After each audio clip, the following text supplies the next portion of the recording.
দেখতে দেখতে কিন্তু অনেকটাই শীত পড়ে গেছে, তো এই জন্য আজকে আমি বাজারে চলে আসছি বাচ্চাদের কিছু শীতের পোশাক নেওয়ার জন্য। কারণ এই সময় বাচ্চাদের অনেক বেশি শীতের পোশাক লাগে, কারণ ওরা তো ছোট বাচ্চা, তারা পানি সবসময় নাড়াচাড়া করে, তখন কিন্তু ভিজিয়ে ফেলে। আর শীতের দিনে কিন্তু কাপড় চোপড় খুব তাড়াতাড়ি শুকাতে চায় না, তো এই জন্য এদের বেশি বেশি কাপড় চোপড়ের প্রয়োজন হয়।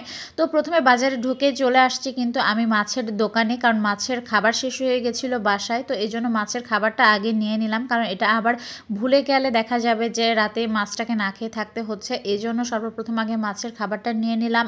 আর আমরা এখান থেকে চলে আসলাম খুলনা শপিং কমপ্লেক্সে। আর এখানে ইভানের বাবা গ্যারেজে গাড়ি পার্কিং করতে গেছিলো, আর এই সুযোগে আমরা 3 মা ছেলেতে মিলে চিংড়ি মাছের চপ, রসুনের চপ এগুলোই খাচ্ছিলাম। আর রাস্তার দুই পাশে দেখছিলাম যে এত এত ভিড় জমে গেছে, কারণ এই যে ভ্যান গাড়িতে করে রাস্তার দুই পাশে যে শীতের পোশাকগুলো বিক্রি করছে, এগুলোর দামও কিন্তু মোটামুটি কম, আর পোশাকগুলোও কিন্তু বেশ ভালোই ছিল। তো এখানে ক্রেতা কিন্তু সব থেকে বেশি। তো এরই মধ্যে ইভানের বাবা চলে আসলো, আর আমরা চলে গেলাম মার্কেটের একদমই ভিতরে। আর এইখানে এই যে আমার 2 ছানাপোনার জন্য শীতের পোশাক কেনা হচ্ছিল, সাথে আমিও দেখছিলাম, কিন্তু আমার কেন জানি আজকে একটু কিছুই পছন্দ হয়নি। আর 2 ছেলের জন্য যখনই আমরা ড্রেস কিনতে যাই তখন একটু ঝামেলার মধ্যে পড়ে যায়, সেম সেম হয় না, নয়তো ছোট বড় হয়ে যায়, কি যে একটা সমস্যায় ভুগতে হয়। তো অনেক খোঁজাখুঁজি করে তাদের হচ্ছে সেম সেম ড্রেস কিন্তু আমাদের মেলাতে হয়, এটাতে আমাদের একটু বেশি কষ্টই হয়ে যায়। তো যাই হোক, এখানে অবশেষে তাদের আর পোশাক হয়েছে। তারপর চলে আসলাম এখানে রাস্তার পাশে ফুচকা দেখতে পেয়ে আমার বড় ছেলের অবস্থা তো একদমই খারাপ, বলছে যে ফুচকা না খেলে আমি বাসাতেই যাব না।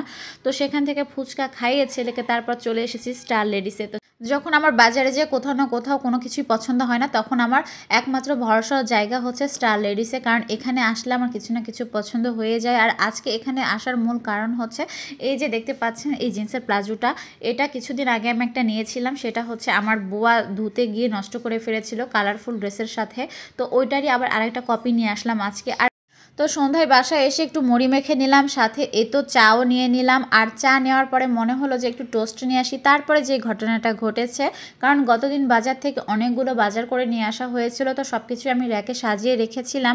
আর এই যে প্যাকেটটা দেখতে পাচ্ছেন, আমি ভেবেছিলাম এটা টোস্ট, কারণ এখানে লেখাও আছে টোস্ট আর ছবিও দেওয়া আছে টোস্টের। তো তারপর এটা জানতে পারলাম যে এটার মধ্যে টোস্ট নেই, এটার মধ্যে আছে হচ্ছে মসুরের ডাল। কি একটা অবস্থা বলেন তো, পুরাই ধরা খেয়ে গেলাম।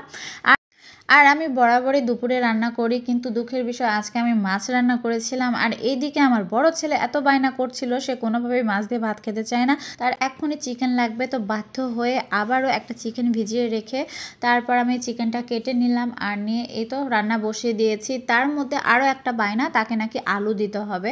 তো কি আর করা, আবারও আলু কেটে তার মাংসের মধ্যে আলু দিয়ে দিলাম, কারণ আলু খেতে ভীষণ রকমের পছন্দ করে আমার 2 ছেলেই। এর মধ্যে পাশে থেকে আবার ছেলের বাবা আওয়াজ তুলেছে যে একটু খিচুড়ি হলে ভালো হয়। তো কি আর করা, তাদের যেহেতু ইচ্ছে করেছে, আমাকে তো সেই ইচ্ছেটা দেখতেই হবে। তো এই জন্য আবারও বসিয়ে দিলাম খিচুড়ি। আর এই তো ফাইনালি আমার খিচুড়িটাও রান্না হয়ে গেছে, আর এই তো মুরগির মাংসটাও রান্না হয়ে গেছে। তো আজকের ভিডিওটা এই পর্যন্ত। সবাই ভালো থাকবেন, সুস্থ থাকবেন, আল্লাহ হাফেজ।